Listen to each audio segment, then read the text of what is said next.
종종 성경에서 하나님의 분노에 대해 기록한 것을 읽게 됩니다.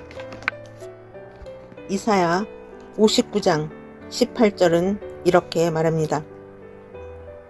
그들이 행위대로 갚으시되 그 원수에게 분노하시며 그 원수에게 보응하시며 섬들에게 보복하실 것이라.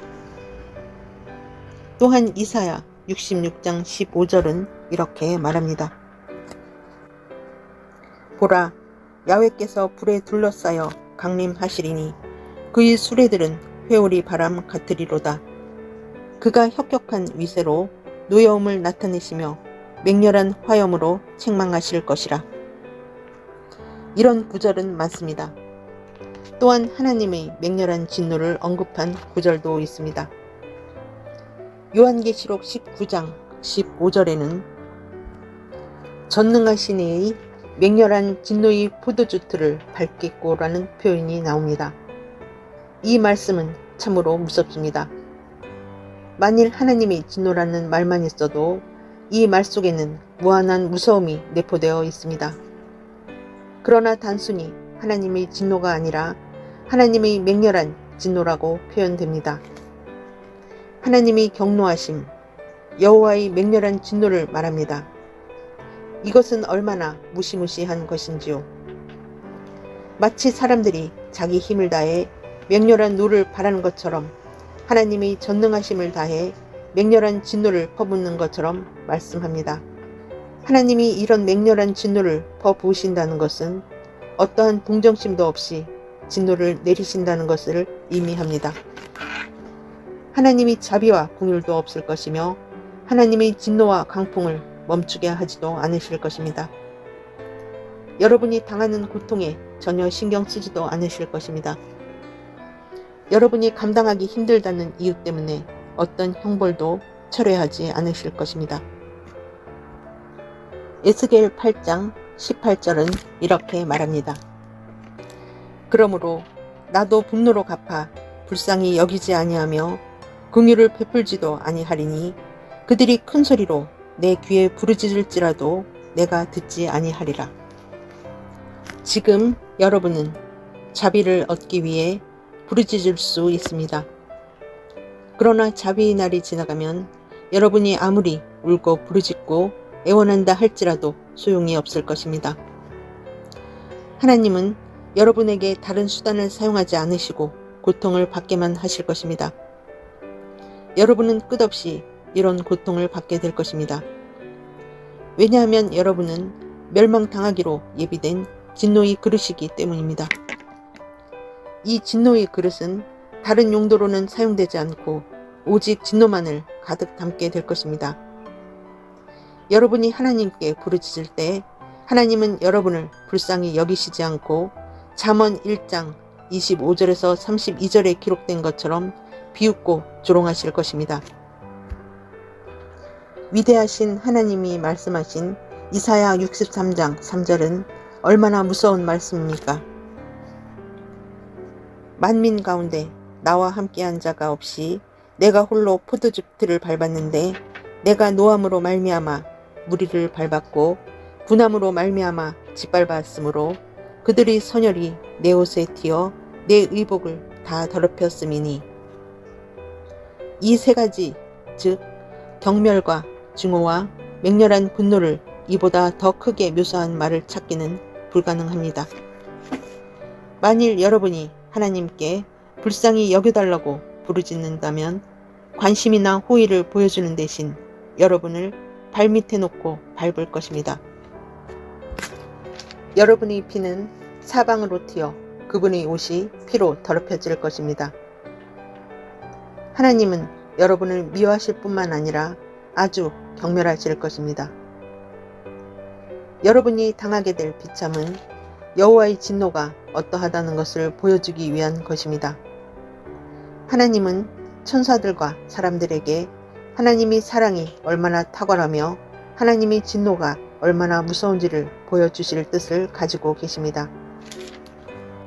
때로 지상의 왕들은 자신들을 진노케 한 자들의 극형을 내림으로써 자기들의 진노가 얼마나 무서운지를 보여줍니다.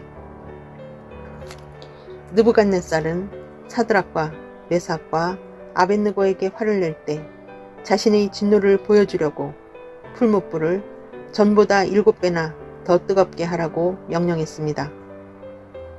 위대하신 하나님도 하나님의 원수들이 당하는 극한의 고통을 통해 하나님의 두렵고 엄묘하신 능력과 하나님의 진노를 보이십니다. 로마서 9장 22절은 이렇게 말합니다.